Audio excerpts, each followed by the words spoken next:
Dewi Persik kembali melaporkan haters yang mengejek dirinya di sosial media. Kali ini ia melaporkan haters dari TikTok di Polres Depok karena beberapa kali diejek mandul dan gagal dalam pernikahan. DP sapaan akrabnya mengaku sudah berusaha untuk sabar dan membiarkan akun yang dilaporkannya itu, akan tetapi ia terus-menerus diejek di sosial media. Dia bilang mandul, kan itu perlu dibuktikan.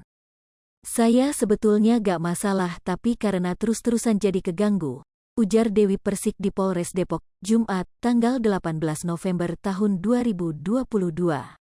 Saya udah berusaha mengikuti istilah diam itu emas, tapi saya harus melakukan hal yang tegas, tegasnya. DP tak memungkiri dirinya memang 3 kali gagal dalam membina rumah tangga. Namun bukan berarti dirinya adalah perempuan tak baik yang bisa terus-menerus dicela. Terus 3 kali janda, ya gak apa-apa emang itu faktanya, tapi mungkin aku perlu membela diri aku sebagai perempuan gak pengen pernikahan gagal terus, ungkap DP. Saya merasa tidak selingkuh, saya bercerai karena diselingkuhi, KDRT dan ketika saya gak berhasil membina rumah tangga bukan berarti saya cewek gak baik, tegasnya. Ia mengungkapkan alasan membuat laporan di Depok adalah karena pertama kali melihat konten tersebut saat dirinya syuting di Depok. Kebetulan saya syuting di Depok, saya tahu informasi TikTok soal haters itu di Depok, tutur Dewi Persik.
Pemirsa Sri Popo TV, jangan lupa komen, like, dan subscribe, serta tonton terus berita-berita terupdate lainnya